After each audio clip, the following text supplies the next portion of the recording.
দেখুন বন্ধুরা, আলুর পরোটা কতটা নরম দেখুন। আর সঙ্গে যদি একটু গরম গরম মাংস হয় তাহলে কেমন হয়, দারুণ খেতে লাগবে।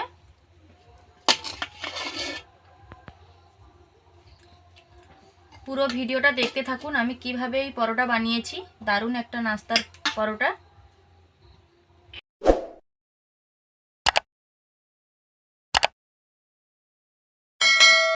বন্ধুরা, দেবযানীর রান্নাঘরে আবারও আপনাদের অনেক অনেক স্বাগত জানাই।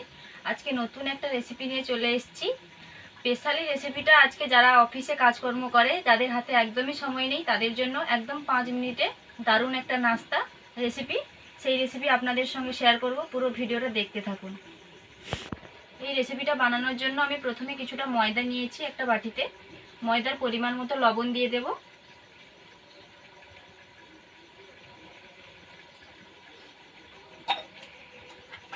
ময়দাটা মাখিয়ে নেব।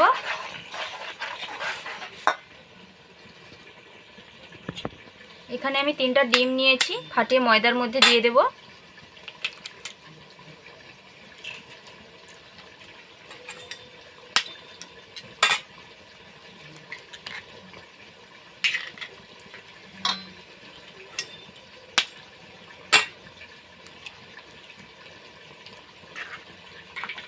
ডিম আর ময়দাটাকে ভালোভাবে মাখিয়ে নেব আমি। এখন আমি অল্প করে একটু সাদা তেল দিয়ে দেব।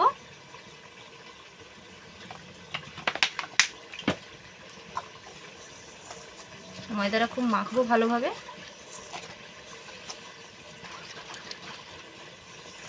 এখন অল্প অল্প জল দিয়ে আমি একটা পাতলা ব্যাটার বানিয়ে নেব।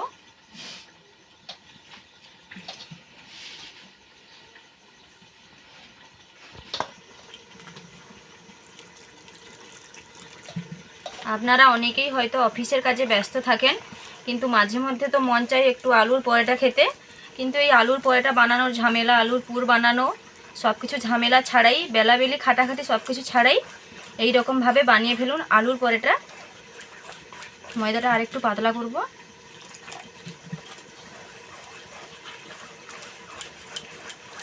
খুব ভালোভাবে মাখাবো আমি।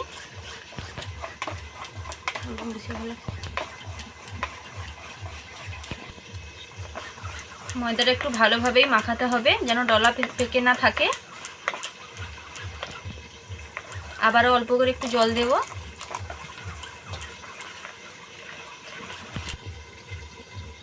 কিছুটা আলু আমি সেদ্ধ করে মাখিয়ে রেখেছি, এখন এই আলুটা আমি দিয়ে দেব।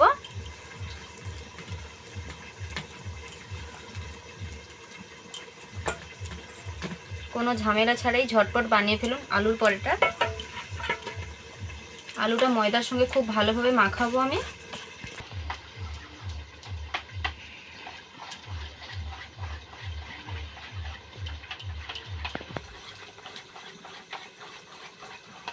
এখন আমি কিছুটা ধনেপাতা কুচি দিয়ে দেব। 2-4 মিনিট ধরে ময়দাটা একটু ভালোভাবে মাখাতে হবে।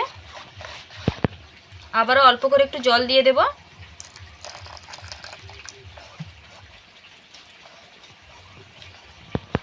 ময়দাটাকে আমি বেশ কিছুক্ষণ ধরে মাখাবো এভাবে। খুব সুন্দরভাবে মাখানো হয়ে গেছে ময়দাটা, দেখুন। আপনারা যে এতক্ষণ দেখছিলেন উনুনে কিছু একটা হচ্ছিল, মাংস রান্না করছিলাম। এটা এমনিতেই খুব সুস্বাদু, খেতে দারুণ লাগবে। কিন্তু বাড়িতে একটু মাংস রান্না করেছি, মাংসটা আমার হয়ে গেছে। এখন এটা নামিয়ে নেব, তারপরে এটা বানাবো।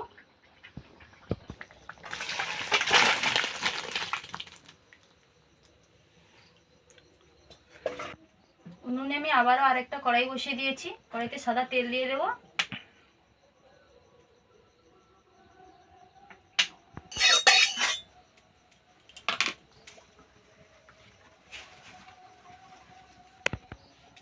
এখন ময়দা মাখানোটা দিয়ে দেব।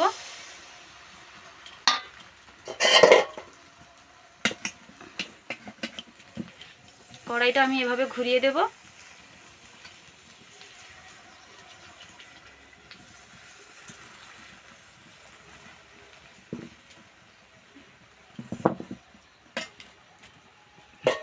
দু মিনিটের জন্য একটা ঢাকনা দিয়ে দেব।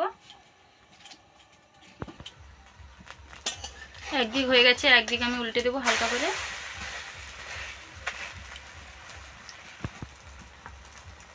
আবারও কিছুটা সাদা তেল আমি চারদিক দিয়ে ঘুরিয়ে দিয়ে দেবো।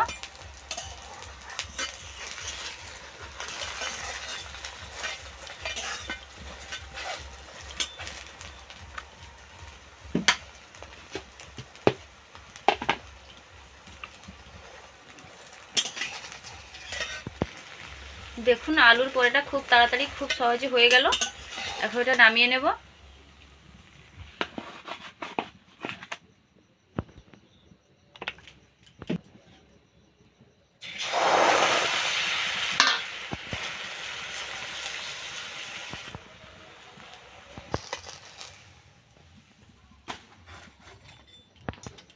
একই রকম ভাবে আমি সবগুলো পরোটা ভেজে নেব।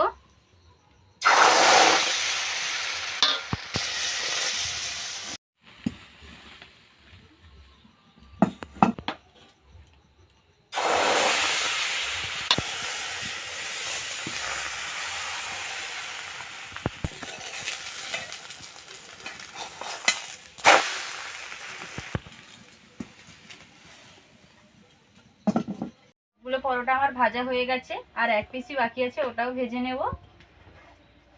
আপনারা যদি এই পরোটাতে ঝাল ঝাল একটু খেতে চান, লঙ্কার গুঁড়ো কিংবা কাঁচা লঙ্কা কুচিও ব্যবহার করতে পারেন।